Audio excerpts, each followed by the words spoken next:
Hello, welcome, islands and islanders. We're delighted to be able to host this presentation, which is a special one in several ways.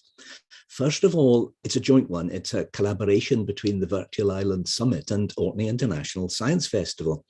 The festival's underway at the moment, just rounding off its sixth day.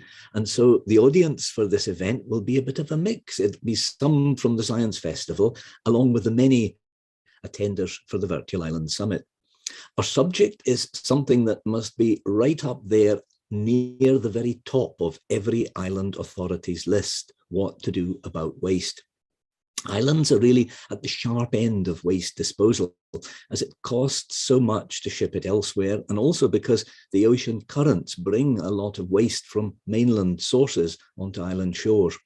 But if it costs more to ship out waste, then it also costs more to ship it in. So if an island can turn waste into a resource, there's a double saving. Well, we're fortunate to have with us a very welcome team of speakers who are really spread around quite a number of places around the world. They're all interested in finding ways to tackle waste innovatively, and I'm looking forward to introduce them as the event progresses. Some of them have solutions, others have challenges to highlight. And here's where this event is also special, because we want you to join in. One huge strength of being an island in a great gathering like this is that it just takes one island to come up with a solution to a problem, and then the rest can benefit. So from time to time, we're going to highlight a problem, and we're going to ask everyone listening if they have a solution or they know somebody else who can help. And if you can then contact us, we'll be able to share the message. Rebecca Ford is going to be keeping a close watch on the messages, and she'll bring us updates from time to time. And Heather Woodbridge, also from Orkney, is going to be joining me with questions for the various speakers. So we're hoping for a lively time, but really it all depends on you, whichever island you're on, whether you're at home or at work. We would like to try anyway to draw up two lists. The first one is to tell us what are the biggest waste challenges faced by islands, and the second one is a list of solutions.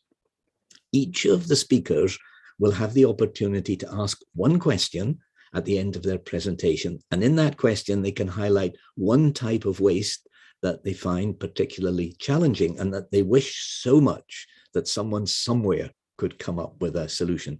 And just to start them off and to show the kind of wishes, I'm going to take presenter's prerogative, and my wish is to do something with electronic waste, but I'd like to be specific. A little while ago, I took part in a project in Moray in Scotland, dismantling computer printers. This is actually a rather relaxing task, and it's surprising how many items of value you can quite easily get with little more than a screwdriver. There's a stepper motor that has some value, some round metal bars, screws, lengths of wire, and an off switch. The plastic cover can be recycled, as we'll hear later in this session, but the really difficult challenge is the printed circuit boards. Nobody seems to know what to do with them. And there's a few other bits and pieces that also look a challenge. So my question tonight is to ask if anyone anywhere listening has come up with a solution to printed circuit boards, and if you know anyone anywhere who's found a way to recycle all the components in a computer printer. And as we all know, every dump and landfill site is unfortunately full of old computer printers. Well, that's the starter. And as I say, each speaker will have a wish, and we look forward to getting your responses. But now it is time to meet our first speaker, who's Dr. Franziska Elmer, who's in South Caicos in the Turks and Caicos Islands. Franziska is a marine researcher. She has spent much of her career in the Caribbean, and she's also given a TEDx talk titled "How a Marine Biologist Became a Climate Pirate." She's seeing the effects of climate change at first hand, and in particular seeing the arrival on island beaches of large quantities of Sargassum. But they have a solution. Well, welcome, Franziska, and over to you to tell us the story. Thank you for the really nice introduction. I'm waiting for James to share the screen and then I can start. So today I'm going to talk to you about Sargassum, the floating algae you can see here in the picture. There has been a huge influx of this in the tropical Atlantic, leading to lots of it arriving on the beaches in the Caribbean and West Africa. Often it has to be scooped up and is put into a landfill. Therefore, it becomes waste. However, more and more people are looking at it for a resource. I want to start this presentation by giving the floor to our podcast guests and let them introduce you to Sargassum. Next slide, please. You can click on the video. Hey, brother, hear me now. Brother, dog. Know me, understand. Sargassum to me, something to look at.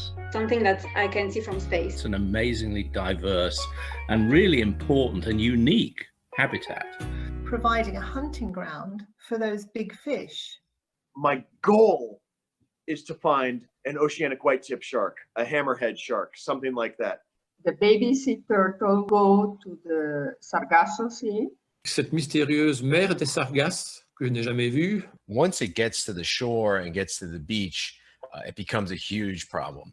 Because they fill up bays where there's no oxygen in the water anymore and everything there is just dying. Et ces sargasses peuvent donc se retrouver contaminés en chlordécone.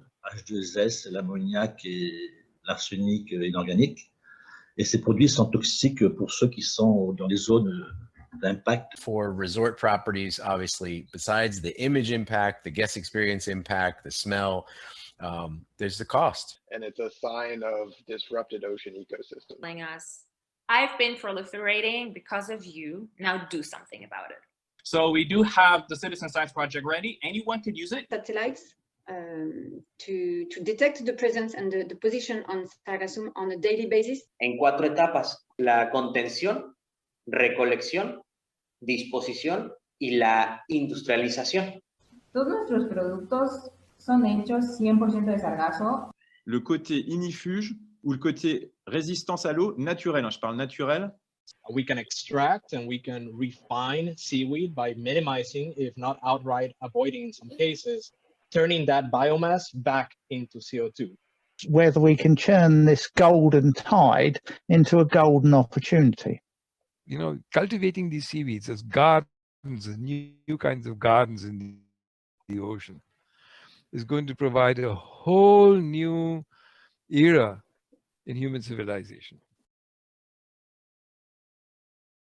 I wish I could share with you information about, we don't have that much time, so I'll just share a few of them.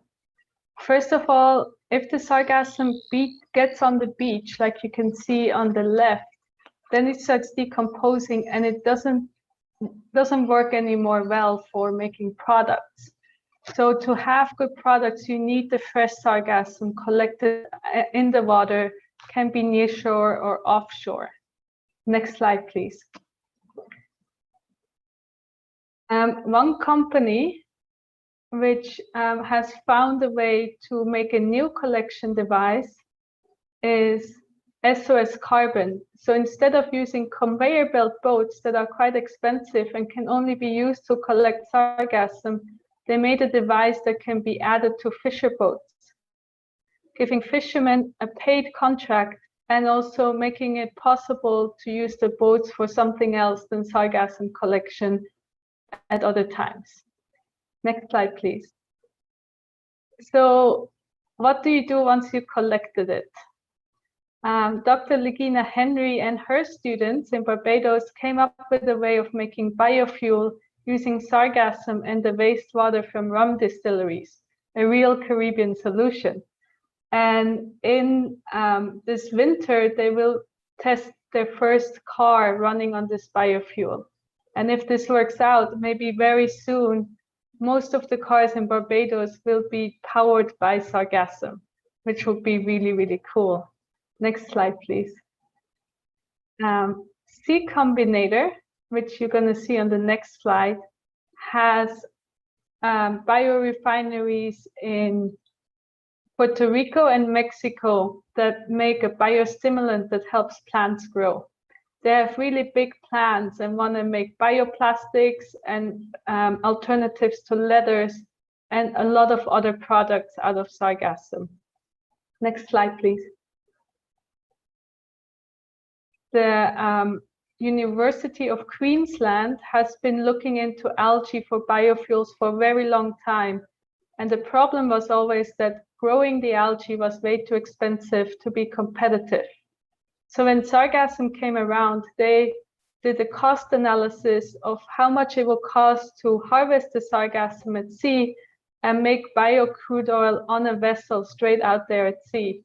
And from their analyses, it looks like this is going to be competitive with crude oil from fossil fuels. So all they need right now is partners that help them finance the first trial so that they can show that this is also viable in real life. And our last company that I want to tell you about, next slide, is the Cazo from Mexico. They are collecting lots and lots of sargassum and putting it into concrete. So part of this concrete is made out of sargassum, making the concrete greener and taking care of some of the sargassum problem. Last slide, please. If you want to hear more about all these really cool projects and many, many more, please listen to our podcast where you can get to know the people behind the projects a bit too. And I would also like to thank Seafields, who is sponsoring our podcast right now and who is looking into using sargassum for carbon sequestration products. Thank you so much for listening. That is a fascinating story, Francisca. So interesting to think that climate change is stimulating the growth of seaweed like this, but then also by using it in these particular ways, you can lock up carbon. Yes, it is one of those few things that are actually caused by climate change, but could also be a huge solution for climate change. And I had one question for the audience, which was if they know anything else that is seen as a really big problem, but could be turned into a solution. And of course, if anybody knows of ways that to use sargassum that I haven't mentioned, it would be great to hear about that too, because we're always looking for more stories for the podcast. Well, that is great. Now, don't go away because we want you to stay and join us for the discussion that's followed. And it's amazing, the most wonderful range of people in all kinds of islands have been sending us in messages of goodwill, suggestions and ideas. So I'm very much looking forward to the first selection of messages when it comes later on. But now we're going to move over. And I think we've got Felipe in the Juan Fernandez Islands. Now, these islands around, I think, about 400 kilometers off the coast of Chile are fascinating for anyone from Scotland because one of those islands was where the Scotsman Alexander Selkirk was stranded for 4 years. And even though he was on his own there, he must have had the most wonderful wildlife and scenery to see, because the reputation is such that all kinds of scientific studies and international organizations go there. And for instance, National Geographic have featured it. And one person who helps the scientific work very much is Felipe Paredes Vergara, who is with us now. He's a co-founder of a local foundation called Endemica. He's been a speaker in international conferences such as our Ocean Conference, and here he is with us. Well, greetings, Felipe, and welcome. Now we would like Howie, to, I think, hello. Hello, Howie, and everyone else. It's really nice to be here with you today, representing the Juan Fernandez and Desventuradas Island community. Well, we're looking forward. I think, have you got some images of Juan Fernandez to show us? Yeah. Yeah. I will sit back and enjoy slides. them. That would be lovely. We have not a good signal, so it's possible to have some delay with you.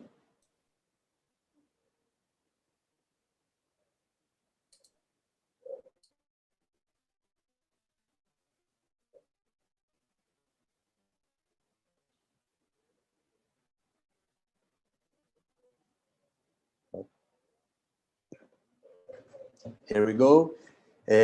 My name is Felipe Paredes. I'm representing the community of Juan Fernandez Island and Desventuradas Island community.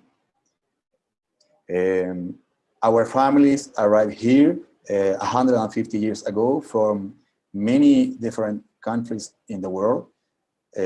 We start to discover this beautiful island in front of the South America shore. Our main town is located in Robinson Crusoe Island. We also have some little towns per season to catch lobster in other islands like Alexander Selkirk, and also in San Felix and San Ambrosio Island, the Desventuradas archipelago. In the last 100 years, our community has developed sustainable lobster fishery to live here. And today we have a really good management of this fishery. These islands are biosphere reserve declared by UNESCO in 1977. We are also national park. And in the last years, we have created a big net of marine protected areas, 6 marine parks. One of these is the biggest one in the South America. And we also have some marine protected area of multiple use in where we can develop our sustainable fishery. Our islands are really rich island in our biodiversity. We have one of the highest % of native species and endemic species in the world. If we want to talk about waste, we have 2 ships per month who brings all our supplies that we need from mainland. It's like 200 tons of materials every month. All of this is right now trying to be controlled and managed by the City Hall. 40% of the waste that we produce in our home is managed, and in our homes, in this little box we call compostera. We make some compost to have some local farmers.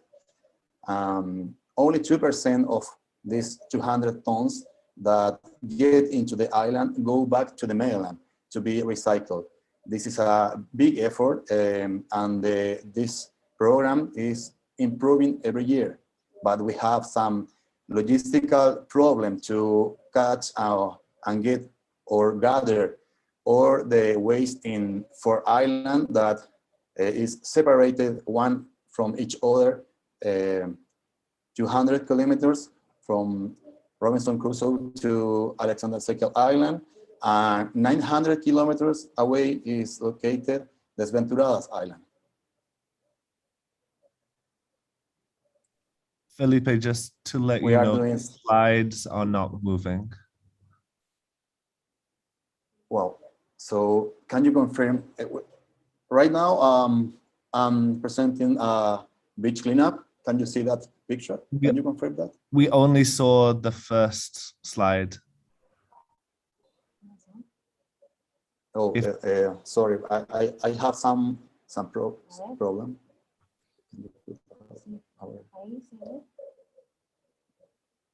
And right now, can you see my slides? It's loading. Okay, yes, they're moving now. Go ahead. Okay.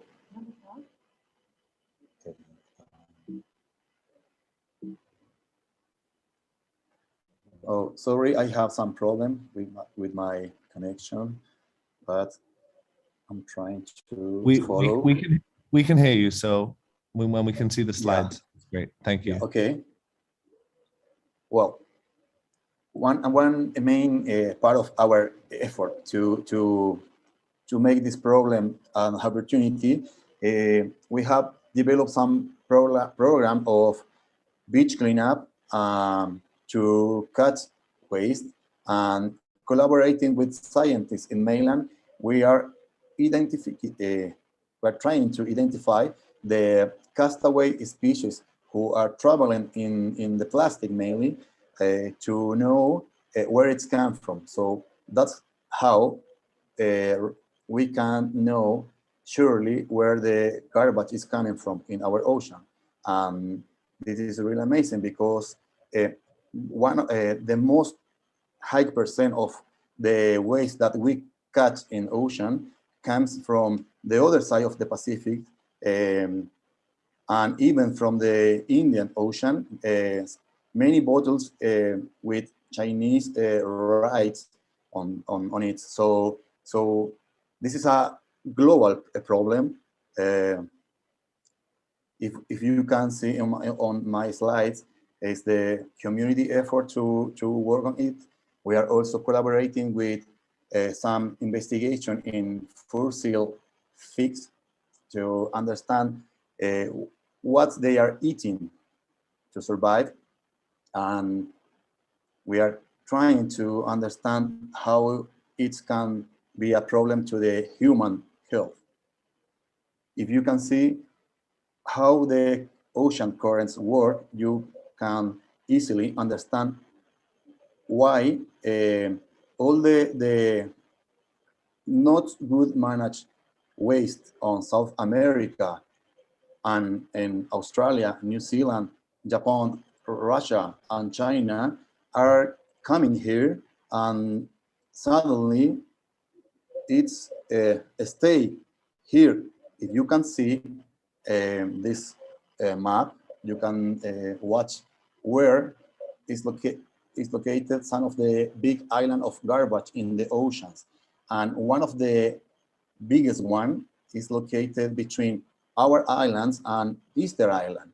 And it is not plastic, mainly plastic, microparticulated, who came from the islands. It came from other places in the world. So this kind of events that you are making is a really good chance to share this experience, because we are really taking care about our ocean and our islands, but some problems are worldwide problems like climate change or ocean pollutions. Us as like a foundation, local foundation, we are trying to collaborate in every initiative to keep health in our ocean. We don't have a lot of chances to be in events like this, but we are learning many things of other islands like Rapa Nui and other islands in the Pacific Ocean, also Galapagos Island, and we are understanding something very important. So we can improve some things locally, but the real trade is a worldwide or global trade. So we are conscious that all the planet is also an island in where not everyone can run away if the things go bad. So we need a global effort and a big effort to keep the ocean health, to keep giving us all the things that allows us to live. So sorry about my bad English. It's difficult to me to speak in other language because I don't have many practice, but I hope that my slides and some of the numbers that I have shared with you be useful to understand how important is this kind of event and how important is to make to people who don't have this island conscious on his day-per-day living. So thank you very much, and that's all that I want to share with you. Oh, Felipe, I'm delighted you're joining us, and these just look beautiful islands. And what certainly stood out was the scale of that waste in the sea that was coming all those thousands of miles from the currents.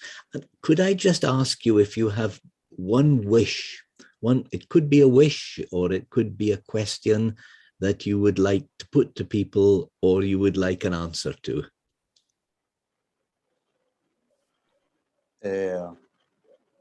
Well, thanks again, but if we compare the problem that we have on the shore with Easter Island, they are taking the baddest side on this, because this plastic island is really close to Easter Island, and the currents are making this staying circle over there. So we are like some lucky people, but we are watching like how the arrival of waste is continuously increasing, and we know that some of the castaway species that are traveling in the pieces of plastic and another kind of waste can be in the future a problem as an invasive exotic species. So this is garbage is not only garbage for the ecosystem, it means a lot of other problems. Sometimes we cannot to see, but I can give 2 examples of how it's really happening. 5 years ago, I think, in the south of Chile, a local explorer found a sailboat abandoned in a global race in the Indian Ocean. So, and 5 years ago, a local fisherman here in Robinson Crusoe Island catch a bottle with a message inside of it, and it was thrown in a ship in New Zealand, and we write to the woman who put it on water, and he told the story to us. She was in New Zealand sailing, put this in the ocean. 5 years later, we catch this on Robinson Crusoe Island. So this is a funny story about how how fast it's really happening. City Hall is locally leading the big effort to make this or to catch all the waste and put in the ship to go back to mainland. But there is no really reliable recycling business in mainland also, so we cannot send our problems there. Right now, a big percent of the waste is being fired in the dump, local dump. It is located in the center of the town, so it's a real problem we are facing.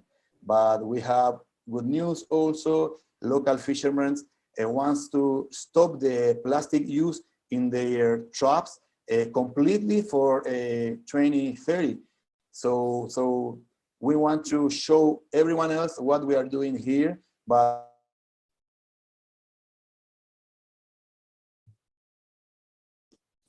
I think the connection has just stopped for a moment, but if it has, we'll come back because there's more questions coming in for Felipe. What I'll do, I think, while we're waiting for the question, is I'll move over to the next.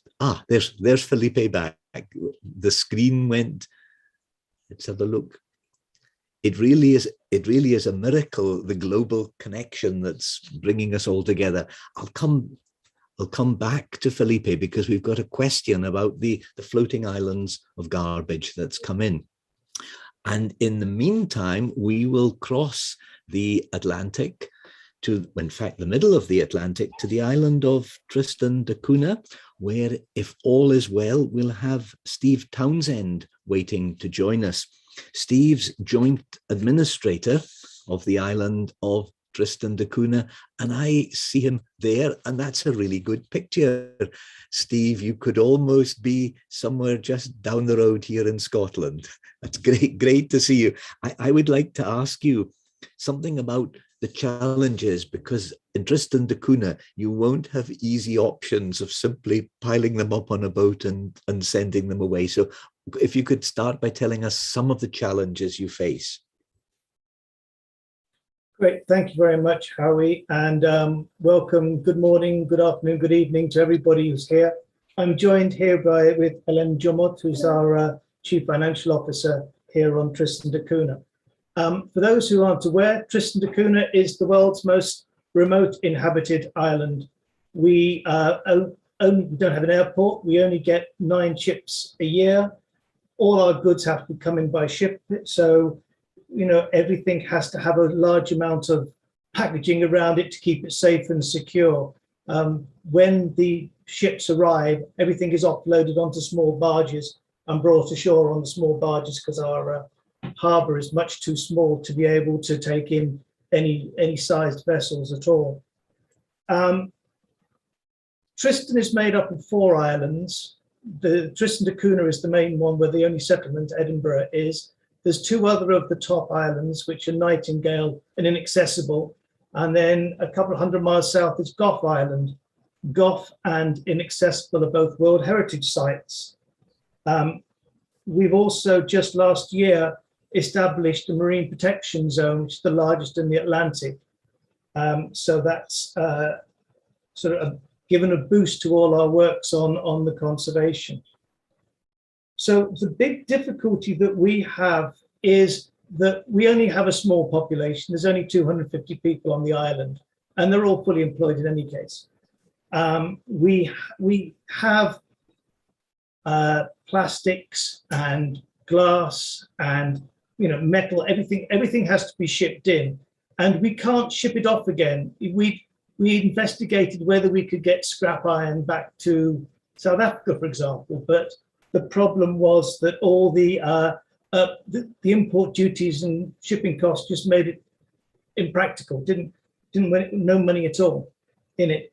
So what we are looking for is we're looking for ways that we can reuse and recycle the plastics, especially the plastics, because at the moment we get rid of them by either burying them or burning them, but we'd like to be able to reuse them, reuse the glass, even reuse the cardboard, because it would help us in terms of being able to reduce the amount we have to import. It would help our self-sufficiency, but it's one of the big difficulties we have with only 250 people is we've talked to a lot of people, and people go, "Oh, it's too small for an industrial size, and it's too big for domestic." And we sort of fall in the betwixt and between, and it's quite difficult to find something which actually fits in with our size. Like I say, we've only got quite a small population, so any solutions have to be almost very tailored to the island itself.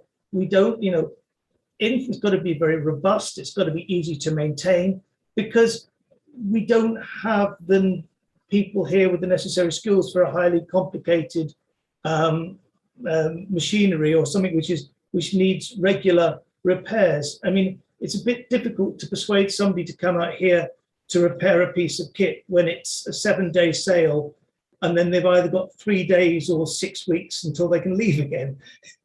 It tends to be a bit of a difficult sell to get people to coming out here.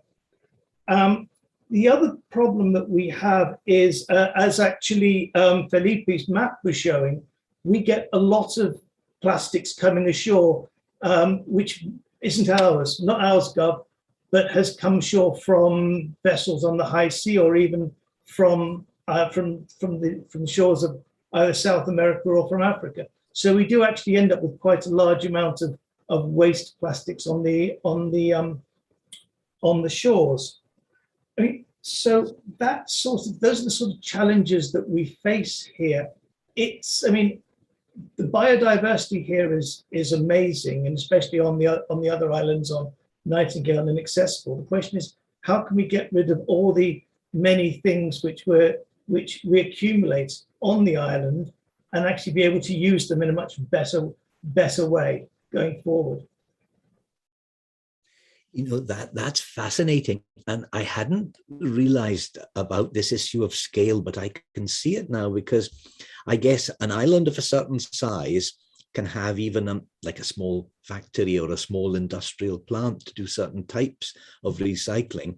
But if the population is below a certain level, it's not possible. But conversely, it's too big for simple domestic solutions. So that's really the problem, that you're in the middle somewhere.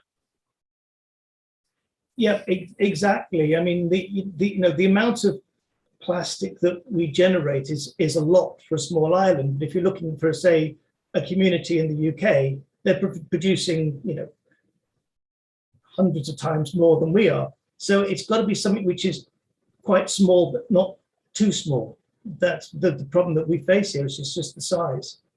I mean, one thing I should mention, we only have one real industry here, and that's we have an MSC certified lobster fishery here. So we have a lobster factory. But I mean, that's the only sort of industry we have. So we don't have any sort of big, any big manufacturing things where we can help sort of burn the products off. And from that point of view.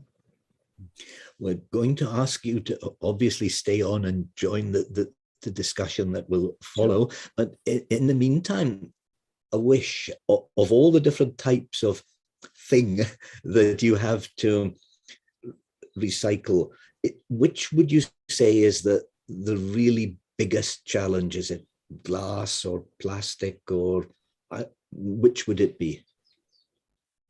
I mean, the thing which I think I'd most like to get rid of is the plastic, because firstly, I think there's the best chance of being able to reuse in something useful, like fence posts or flooring or whatever it may be. And also, the more of the plastic that we can get, the less that we can reuse, the less we have to dispose of in other ways, which increases the risk of microplastics in being put into the sea and things like and areas like that. So for me, the key is plastics.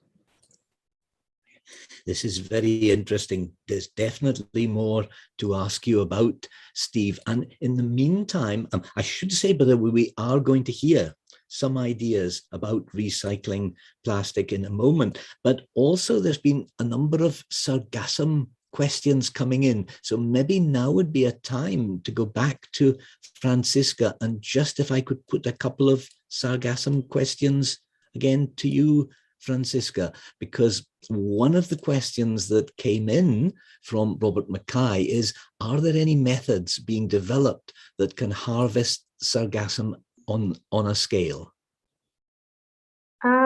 So that's a really good question. There are people working on harvesting Sargassum at a scale, often looking at offshore.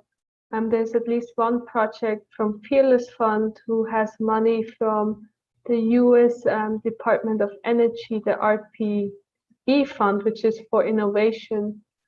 And a lot of the other harvesting methods, like the one I showed you, they can end up harvesting Sargassum at scale just by having lots of these little boats.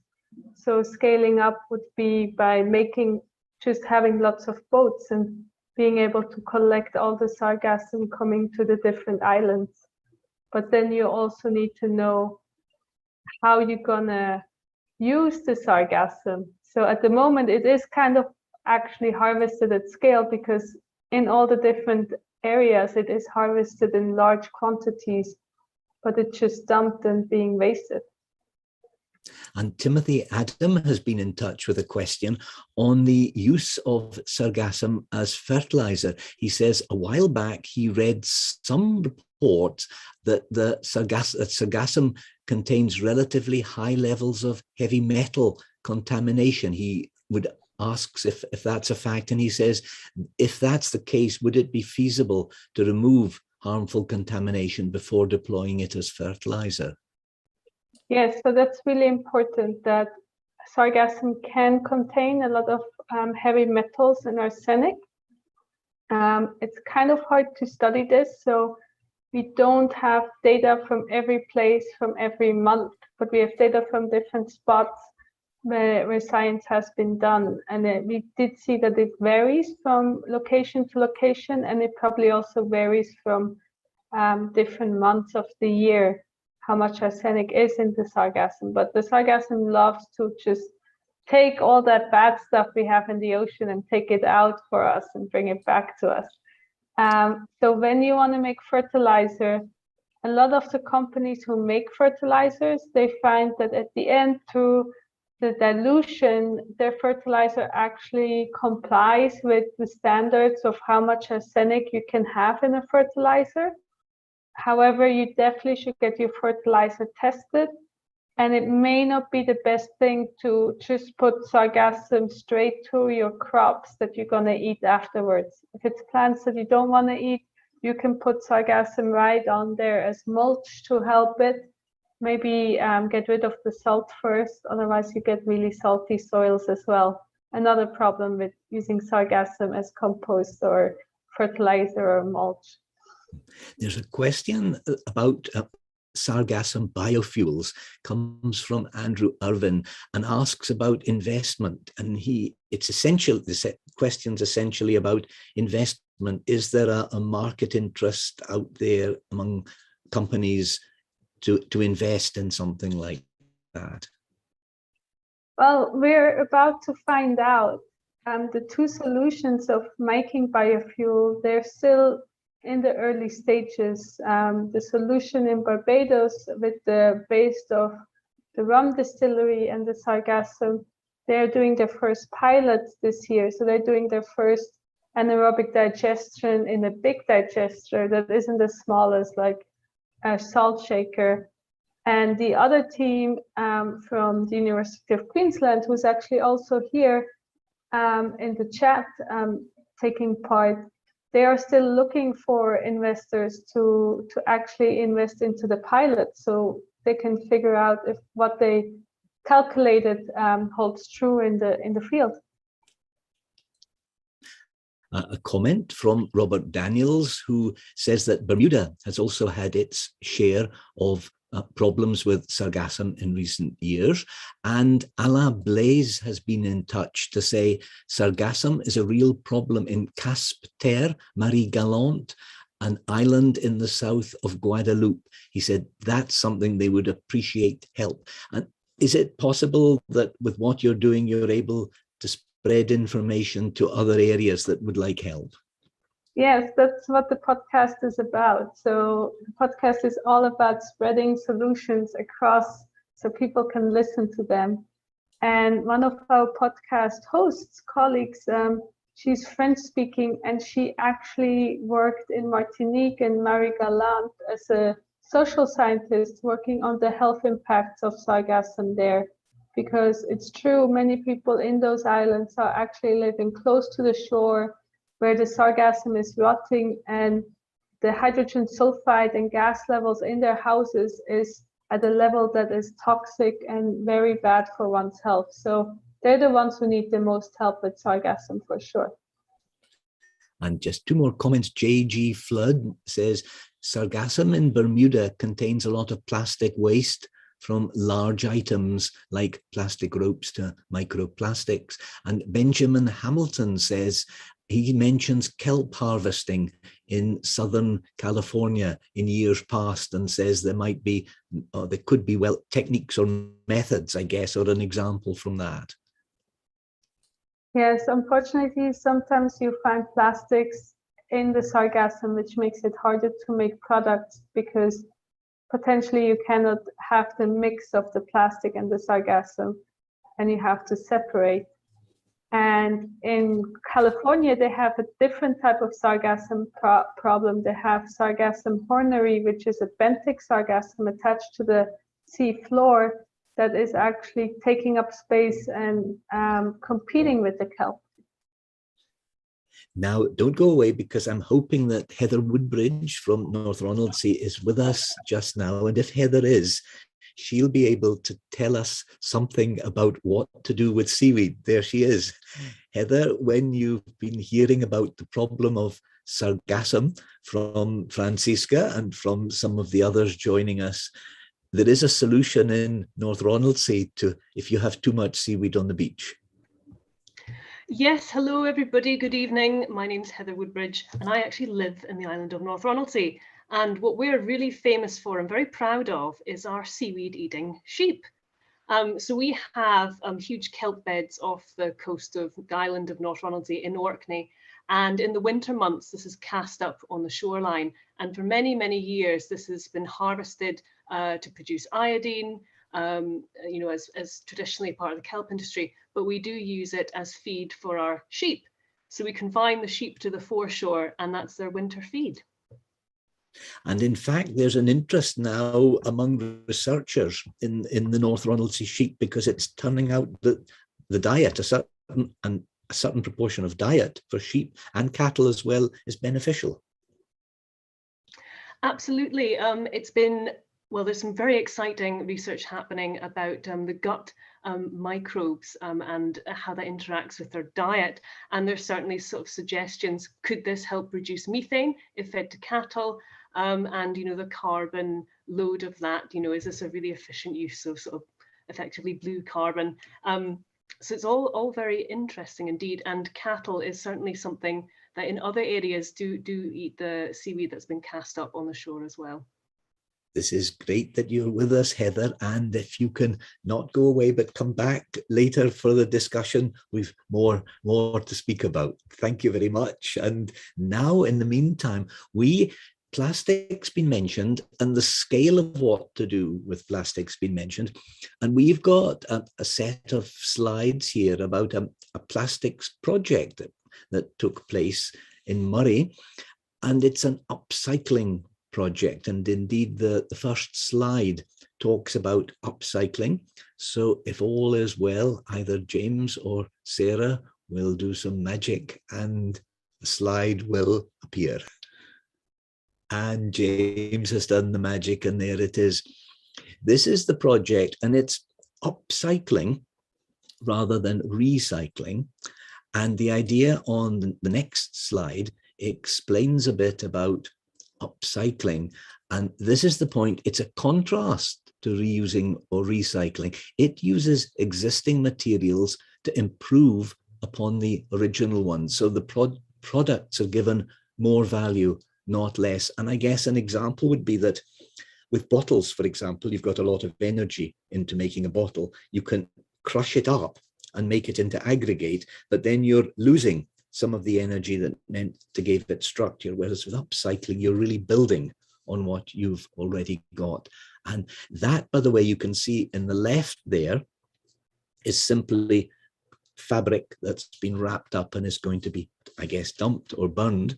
But on the right-hand side, you've got a moment to guess what the dress is made of. And if you look carefully, you can see that the dress is actually made of men's ties, and the bracelet that's being worn then is made of a special process to plastic, which we'll be hearing about with the next speaker. In the meantime, next slide.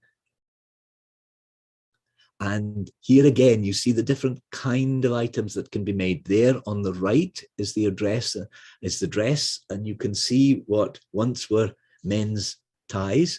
And then on the left, you can see the artist with a figure that's been made of all kinds of pre-loved fabric, discarded fabric, and various forms of plastic. And the next one. Now, here's textiles.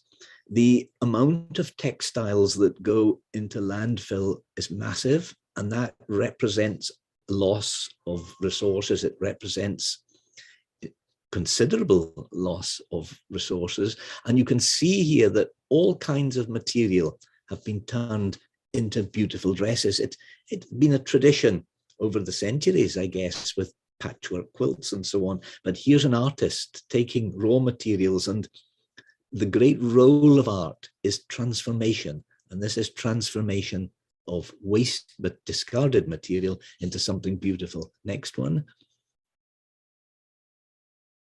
And here again, now these were t-shirts.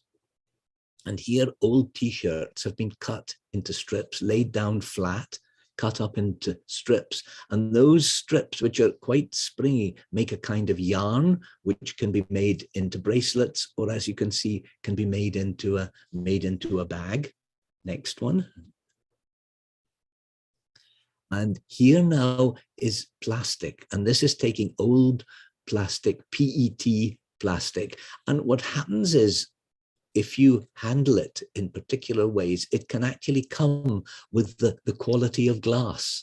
And you can see it's tinted. Some of them are actually tinted with color, so they're almost like drift glass from the sea. And you can make shapes out of them, and you can make these necklaces.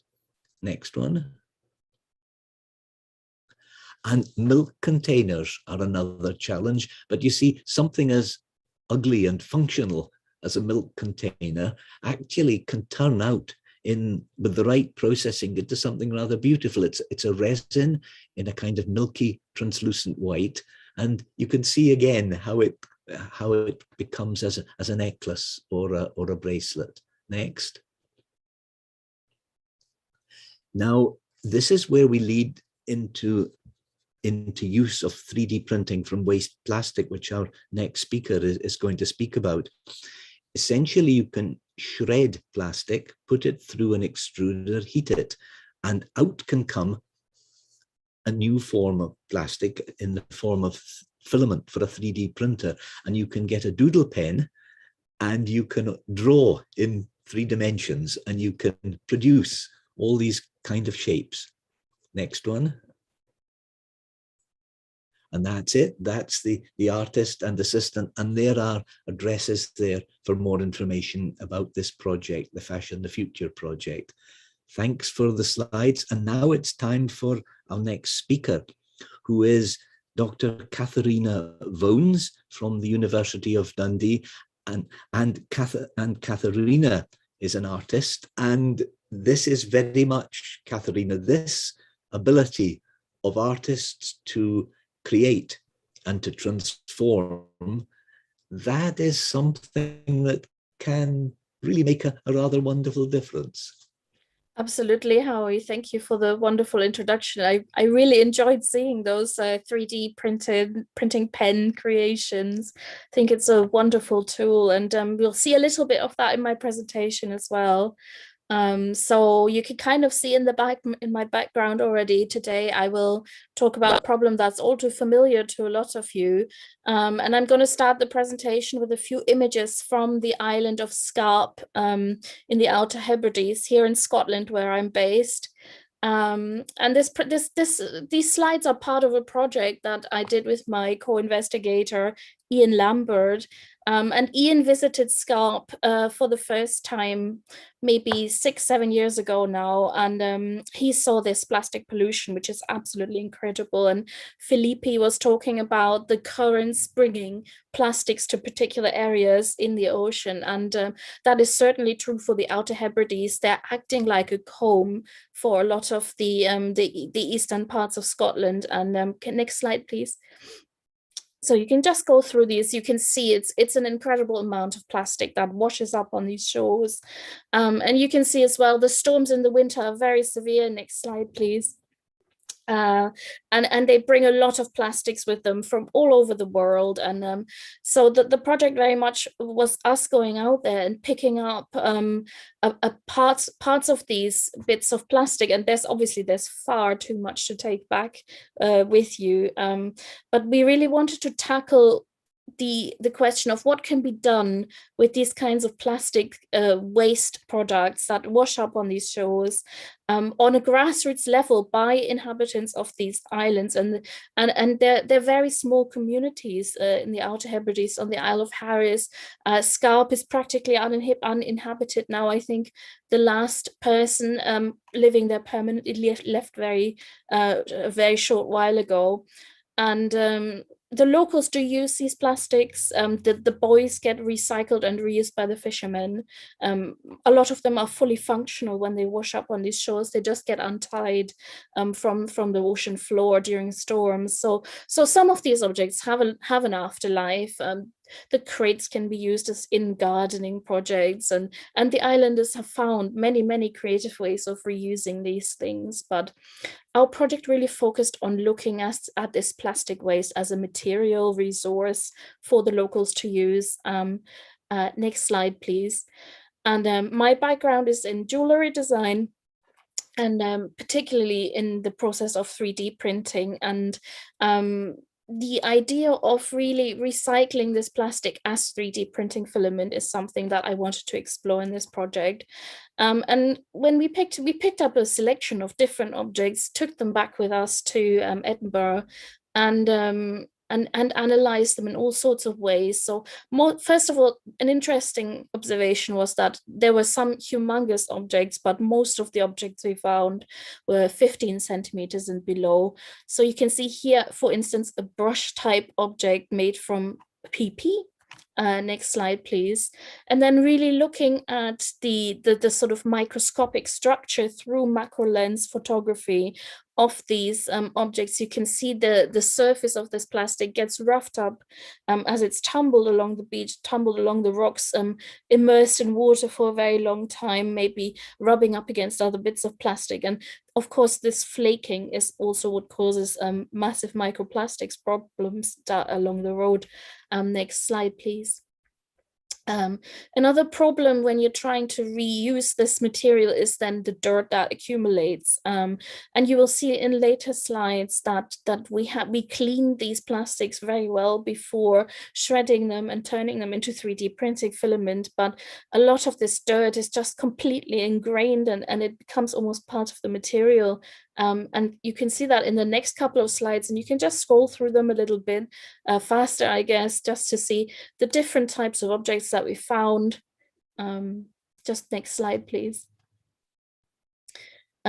Just fragments bleached by the sun. You can see the sun damage here quite well on this piece, and the photo degeneration is obviously what causes the brittleness to increase. The plastic breaks up into smaller and smaller parts, and it becomes kind of ingrained into the landscape of the beach. Next slide, please. Yeah, so you can see, and the next one, please. These are all slides of sort of objects and dirt that this one here, HTPE, we found some objects that had a kind of a mysterious purpose. We didn't really quite know what they were, part of some sort of mechanism. And then, of course, also using multi-materials. Here we've got a couple of metal jump rings as part of the plastic piece. Next slide, please. And algal growth on some materials seemed to be worse than on others. So the HDPE seemed to attract quite a lot of the sort of algal growth that you can see here. Next slide, please. And again, quite intricate pieces then maybe trap much more dirt in between the different areas of the shape. Next slide, please. And then looking under the microscope, you can see then the sand gets trapped by these sort of algae roots, and it is very hard to separate out. But that needn't necessarily be a problem, actually, because 3D printing, especially the FDM method, that's become really popular amongst a lot of makers, even at home, and it has become very cheap in recent years. It's also quite a forgiving process. So the material we developed, so next slide, please. Yes, some buoys, and sadly buoys can't really be recycled in this way. Polystyrene is unsuitable for 3D printing, so maybe another purpose will have to be found for these, but there's a lot of these buoys actually. Next slide, please. So here we've got some parts. So we took the samples back to the lab.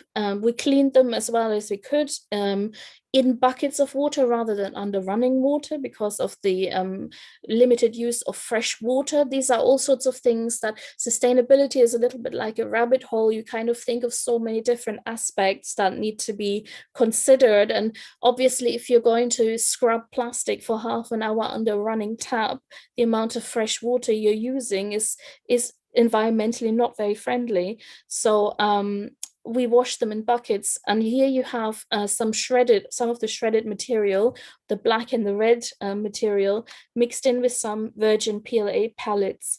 The addition of some virgin material is necessary because plastic cannot be remanufactured endlessly without the addition of some fresh material. But the aim of our project was really to keep that percentage as low as we could. And we dialed it down to between 10 and 20% for the end product we developed. So next slide, please. And I mean, the beauty of ocean plastic is it comes in all sorts of different colors. Here you can actually see quite well in this yellow granulate that there's still some particles of sand and debris in there. Next slide, please. So we were very fortunate at Edinburgh Napier University, where I worked at the time, to have a polymer lab. And this is an industrial scale filament extruder. So you can see on the left, the long water bath channel that is maybe approximately 4 meters, 3.5 meters long. And on the right side, you see the actual extruder with the hopper, the metal hopper at the top of the picture, and the dive where the filament comes out just in the center there. And basically what happens is the filament, the plastic granulate is added to the hopper. It's melted down at about 200 degrees Celsius, liquefied, and it's extruded through the hopper, through the dial into the water bath, where it then has a long path to cool down and be stretched into a round shape and then wound up on a spool. So I've got a few videos here. I don't know how, maybe we could show these. They're very short.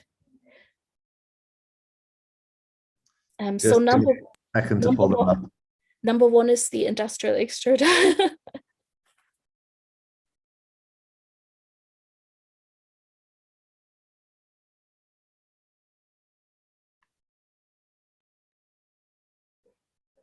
Okay, so here you can see the extruder in action. Oh, it's a little bit of a lag. And so that's the filament coming out here as it was from the dial, the extrusion dial, into the water bath, and that's this you can see the water pouring out of the water bath. And a slightly closer shot of that, you see how the filament is stretched. Of course, when you're using a 3D printer, you have to have the right diameter of filament. There's not much leeway there. Some printers are a little bit more forgiving than others. In this case, we were extruding the filament to a 1.75 diameter to be used on a Prusa FDM machine. And you can kind of see still the little particles coming out through the nozzle. The nozzle on the end of the dial is a little bit larger than the filament. The end diameter of the filament will be, and it's the stretching process that really gets it to that final diameter. And here you can see how it's being spooled onto a spool in the spool holder, and it's getting the speed between the extrusion from the nozzle and the spool holder just exactly right to get the perfect diameter. But it's all very well using these big industrial machines, and it's fantastic to have the opportunity to do that.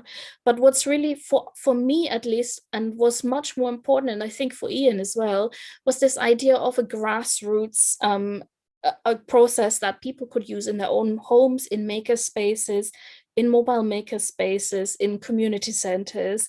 And so after we had trialed extruding the filament with the industrial equipment, we then set about using home filament extruders. And home filament extruders are now available quite widely. You can get kits to build your own extruder. You can get extruders that are pre-built but are not a sort of industrial level, but more of a hobbyist or more of a makerspace level. And it was these extruders that we wanted the ocean plastic to work in. If you could restart the presentation, that would be great. And so what we did is we got one of these extruders for the project. So yeah, on the next slide, you can see it in the background here, the little red machine. And we took the extruder to a couple of high schools in Mallaig and on the Isle of Harris in Tarbert. And we did workshops with school children to really explain to them that the material they were seeing on their walks out on the beach could be collected, it could be shredded and cleaned, and then using this very, very compact equipment, they could extrude their own plastic filaments and use it, as you can see here, in the 3D doodler pens that Howie was talking about. And in the background, you can see the Prusa printer I was talking about printing away there. Next slide, please. And here are some of the results of the printing, and we chose to do this workshop, to base this workshop around the landscape. And so we designed tiles in the shape of hexagonal maps from the landscape of around the school, and the children could choose their favorite places that they'd visited with their families, maybe, to print out a little tile, a little three-dimensional geographical tile. And so I think they hugely enjoyed putting the island back together and putting their surroundings into sort of three-dimensional puzzle. Next slide, please. And yeah, so these are some of the outcomes that we had from these workshops. And we also took, next slide, please, the project to the RTD 2019 conference held in Delft. You can see here a little bit, I've got a video of this extruder as well. We took some ocean plastic, we shredded it in the make space, and with participants, we worked on developing outcomes. So in this case, we decided to print out jewelry pieces. Next slide, please. And you can see here some of the results, including a ring that was based on the idea, on their calculations of the workshop participants of how much plastic they would have to pick up personally from the beach to make an impact on the plastic problem. And the figure they came up with was 26.8 kilos. So we printed the 26.8 kilo ring for them. And yeah, so I have a final video of the extruder, working on a smaller scale. So the challenge, I suppose, with that is the material needs to be fully dry, and it needs to be shredded finely enough to fit into the extruder. As you saw earlier, the granulate is quite small. And so this is the Nostake here working away. And in the beginning, the filament that comes out is quite rough. Here we were extruding a slightly larger diameter filament for the Ultimaker printers in the make space of the university. And after a while, this filament then starts to come out much more smoothly and much more as the extruder reaches temperature. Instead of a water bath, here you've got a sort of little fan cooler doing the job of the water bath. And then you can either let the filament, use gravity to pull the filament to the ground and let it pool here. You can see here it's come up to temperature, and the filament coming out is very, very usable. And with a bit of practice, this process really works. And that is the project. And I hope that you've enjoyed watching this little demonstration. That's absolutely fascinating. There's lots more I'd like to ask, but suddenly things are all happening round about us. And Becky is going to come back in with an update on some of the comments that are coming in.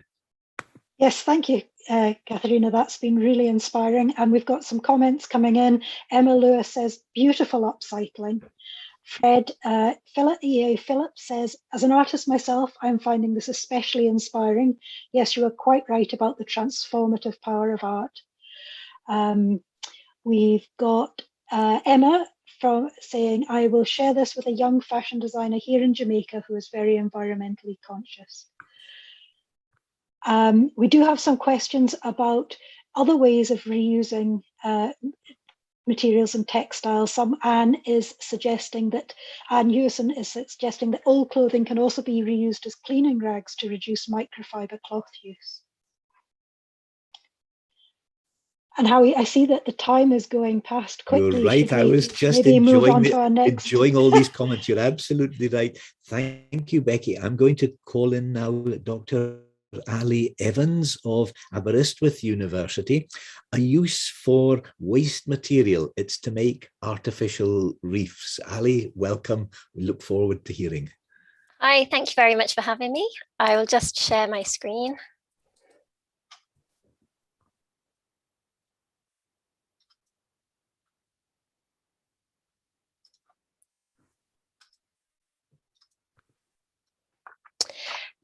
Can you see that? Yes, that's great. Thank you. Okay, yeah, thanks for having me. I'm Ali Evans. I'm a marine ecologist from Wales in the UK. And for the last 4 years, I've been working for Aberystwyth University on the EU-funded EcoStructure project. We're researching marine artificial structures and methods of promoting biodiversity on them. And a small part of our work looks at reusing waste materials in marine structures. And I'm going to tell you about that bit of the work today. But first, just a bit of background so you can see how it fits into the wider aims of the project. Now, ocean sprawl is what we're calling the spread of artificial structures in the marine environment. Hard engineered structures built on the seabed, in the water column and along coastlines. These can cause various environmental impacts, and the structures themselves tend to be poor quality habitats, supporting low biodiversity and weedy species. Research from around the world has shown that it's possible to enhance biodiversity on some of these structures through eco-engineering by using alternative materials with more favorable surface chemistry and texture, by retrofitting microhabitats like holes, crevices and rock pools, by incorporating large precast habitat structures, and by directly seeding or transplanting species onto structures. We're not working with artificial reefs that are built specifically to provide artificial habitats for marine life. We're looking at structures that are necessary in the environment for some other engineering purpose. So things like seawalls, breakwaters, turbines and foundations, ways that they can be improved to provide better habitats. Obviously, this means that the people and industries involved are different to those involved with artificial reefs, and there are many more limitations regarding the sorts of changes that can be made to structure designs. But there are a lot of similarities too. So on the left, you have some eco-engineering designs for functional structures, looking very similar to some classic artificial reef designs on the right. What you may notice is that a lot of concrete is being used across both of these fields because it's cheap and it's easy to mold into complex shapes. But as we know, concrete has a very large carbon footprint and there are associated environmental impacts related to the extraction of raw aggregates. So the net environmental benefits of habitat enhancement using concrete may be questionable. So to address this, researchers are looking for alternative concretes that have a reduced environmental impact for marine structures. And here's where our work on reusing waste materials comes in. You can read about this bit of the work in one of our papers published in the journal Ecological Engineering in 2018. What we did was to test novel concrete mixes, which we called reefcrete, for their suitability in marine structures. We replaced the carbon footprint heavy Portland cement with recycled ground granulated blast furnace slag, or GGBS. This is a byproduct from the steel industry in the UK. And in the GGBS mixes, we also replaced some of the aggregate with recycled whelk shells from a local seafood factory, or with hemp fibers that are used in rope making and insulation. The whelk shells were normally deposited onto the seabed in front of the factory, perfectly legally under license, but there were anecdotal concerns that it might be affecting fish nursery habitats. So these replacements resulted in concrete mixes with reduced carbon footprints and environmental impacts. We put samples of the materials out along our local rocky coastline in Wales, along with standard concrete, and monitored what grew on them over 12 months. And this is a very basic experiment, the first step in this bit of work, and a brief summary of the results is here. If you look at the blue bars first, this is representing total percent live cover of seaweeds and invertebrates growing on the concretes. And we found significantly higher live cover on both the hemp and shell concrete mixes than we did on the standard control and the GGBS concrete. Then we also found higher species richness, that's in the green bars, particularly on the hemp concrete mixes. And this higher species richness was driven by more species of mobile invertebrates rather than non-mobile invertebrates. The orange are the mobile ones and the red are the non-mobile ones. And we think that these were being attracted by the high cover of seaweed on those concretes for shelter and for grazing. So from this basic experiment, we concluded that the lower impact concrete mixes were at least as good as or better than standard concrete for marine life. Since then, we've been following up with further studies using GGBS in different concrete mixes as part of the EcoStructure project, scaled up into larger habitat units and over longer timeframes. You can read more about that on the EcoStructure project website. And I've also just learned that the seafood factory in Wales has found a different alternative market for their shell waste in the form of decorative garden material, and that is supporting their own circular economy ambitions. Before I finish, I want to flag some of the risks associated with using waste materials in marine structures. For our eco-engineering work, we're concerned about the potential for eco-engineering to be used to greenwash environmentally harmful development projects, intentionally or not, on the false hope of achieving biodiversity benefits. The parallel then is for artificial reefs, the extreme case where waste materials like scrap metal and tires are dumped in the marine environment under the premise of providing useful habitats in the form of artificial reefs. But where we recommend that the opportunities lie is in using long-lasting, stable and non-toxic materials, and particularly incorporating them into structure designs for developments that are already considered necessary and appropriate. So it's not used to fast-track the consenting process. You can read more about this as well in another of our papers published in the Journal of Applied Ecology, and I'd be happy to share these papers with anyone if you don't have access or any other information about the wider project, what we're doing. And that's it, thank you.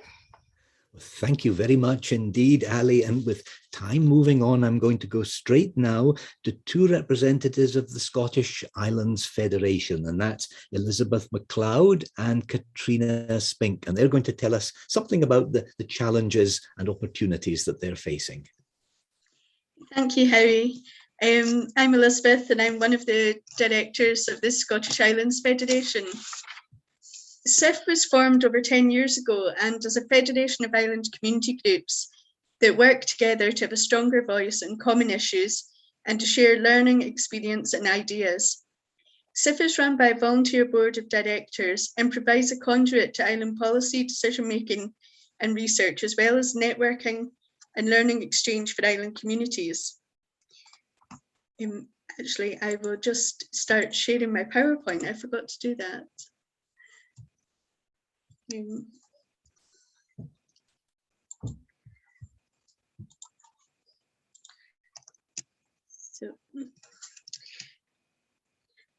are the key stakeholders in the Scottish Government's Islands team and work with islands across Europe through the European Small Islands Federation. One of the things we do at SIF is bring people together around specific topics to share learning and resources, to raise awareness of the situation in islands, and to actively look for solutions. Marine litter is a massive issue for our islands, and earlier this year we held a learning exchange event to find out more about the situation and what could be done about it. Out of this, a marine litter working group has been set up. It has 10 members and representatives from all of our 6 island regions. It is early days, but so far we have identified some of the common challenges we face, as well as things that we want to see change. We've recognised that data has been difficult to collect, and therefore the situation in our islands is not fully reflected within policy and investment. Having highlighted this, we are delighted to now be working with the Scottish Government's Marine Scotland Science to develop an island-specific data gathering model. We are working with the Marine Conservation Society to deliver a training event on how to collect marine litter data, as well as how to make use of it. We're also currently exploring funding options to appoint an island marine litter coordinator to help take forward the ideas from the working group. I'm now going to pass you over to one of our members of our working group, Katrina, who's based in Tiree, and she'll tell you more about the marine litter on our Scottish islands.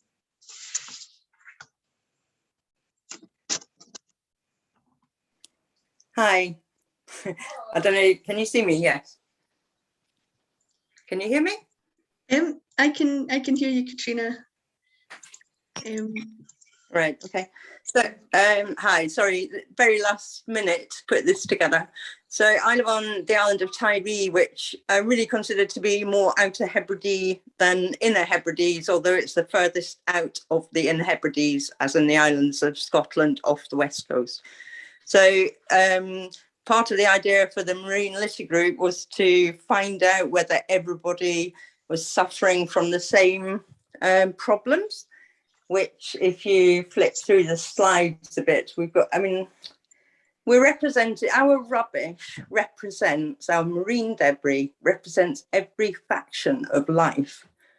Fishing is the hugest, and it is huge. It's quite often, it's always above 70% of a collection. I've started separating collections. I've been organising beach cleans on Tiree to deep clean our beaches. Once deep cleaned, we have a complete picture of what is actually coming in, as in new plastics rather than plastics from collection coves moving around in different storms around our coast. So we have actually cleaned 90% of our coastline. And I know the specific areas which aren't cleaned, and we've cleaned low tide, but not winter high tides. So the pictures that are just coming up is in organising my beach cleans, I basically use Google Maps. I also use What 3 Words, which is absolutely brilliant.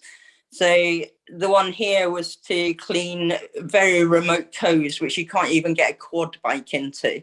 So we actually, Hugh Fernley Whittingstall was here for a short holiday and offered us use of his boat in retrieving it. So it was a 2-day affair, 1 day picking, the next day, the next day the weather was good, we could go in, came in with the boat and extracted it. So in several tons extracted. There's still areas of Tiree which I know we'll get a few tons out of. The top picture there is of 2 people holding up a haulage bag. So haulage sacking has been a huge problem. It probably still will be. It's a problem more in the winter because it's what I call in-house plastics. And I'm pretty certain that most of it that we find on Tiree has been generated by our haulage coming into the pier. It's offloaded, quite often it's just stored. There's all sorts of different types of sheet plastic that are used besides the bags. And the bay, that's about a 2-mile bay, we took over 251 actual plastic bags and sacks like the one you see, and then also the haulage wrap that you see. It's like cling film on the pallets. It's wrapped round and round, and it basically just stops stuff falling off. They say it's for protection as well, but it's used on things like plumbing. I'm a builder presently, so I'm quite shocked at how much of the building stuff comes into our island extra wrap. So plumbing is for under the ground anyway. It's not going to damage by getting water on it, and it's wrapped in plastic. And then on the pallet, it's wrapped again. and that's how it's delivered to you. So there is no system here for recycling this sort of builder construction materials. So another one that have been complete, if you, sorry, carry on. Oh, well, the heart shape there was taking a surf group, Tyree Surf Club out, and the mermaid. So we basically walked the beach, said to the kids, pick up things you like the look of. We'll collect everything else on the way back, but if you like something, pick it up. And we got to the main area of collection, which is about a mile along, and they sat and made artwork out of the plastics that were around about in that bay. So they then, it was a social enterprise. They then, through my guidance, made postcards, and the postcards are raising money for the Surf Club. So if you move on slide, guys, please. So this was a project that I instigated after attending the Scotland's International Marine Conference in Glasgow in 2019, which I attended as a representative of SIF, Scottish Islands Federation. So I met a primary school, it's a conservation primary school called Sunnyside, and the kids were giving talks to people as they came back, and I was just amazed and so pleased to hear of children, you know, from 7 to 11, telling people about how to save the environment, how to make things without using plastics. And I invited them to come and spend time on Tyree with our kids. So it was a 3-day project. The first half day, we sort of had a chat, and the kids from Sunnyside taught the kids how to make all sorts of things, jewelry and glitter from sugar, and I can't remember. Anyway, it was just so good. And then the next day we went for a beach clean, which is a catchment area of microplastics. It was absolutely covered anyway. And basically there were 60 kids, 10 teachers, and we walked out, deep cleans, split into groups, deep cleaned the area. The kids were absolutely brilliant. They were determined to get every last bit out.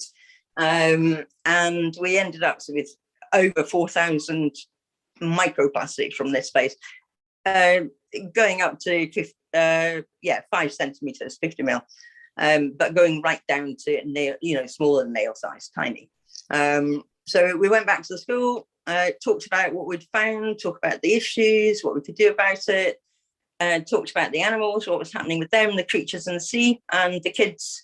I said, what can we do? We made this big banner. So it was a bed-sized banner. Oh, and Katrina, that's a wonderful story. You know, incredibly, the time has raced past, and our connection gets cut in a minute and a half. Okay, so... well, can I say that the biggest problem, and I hoped that a video had gone through which could be shared, is the microplastics formed by fishing gear. And the data from Marine Scotland was 40% fishing gear and 10% at some places. We are 90% along the west coast. And it's something which has to be addressed because the microfibers formed by it's huge. A huge challenge, Katrina. Amazing how 90 minutes goes. Can I thank everybody so warmly? I feel we've only scratched the surface of the discussion, and I think we'll have to work out a plan to all reconvene on another occasion. There's too many people even to mention you by name, but of all, it's been a great privilege to speak to all these various people and places and islands. I'd like simply to round off by thanking James and Sarah and the Island Innovation Team and the wonderful Virtual Island Summit, and hope, in fact, there's a way in which we can gather all the comments and messages that have come in and link up and connect up and thank the people in the weeks ahead. In the meantime, to everyone, wherever you are, thank you for joining us and good evening.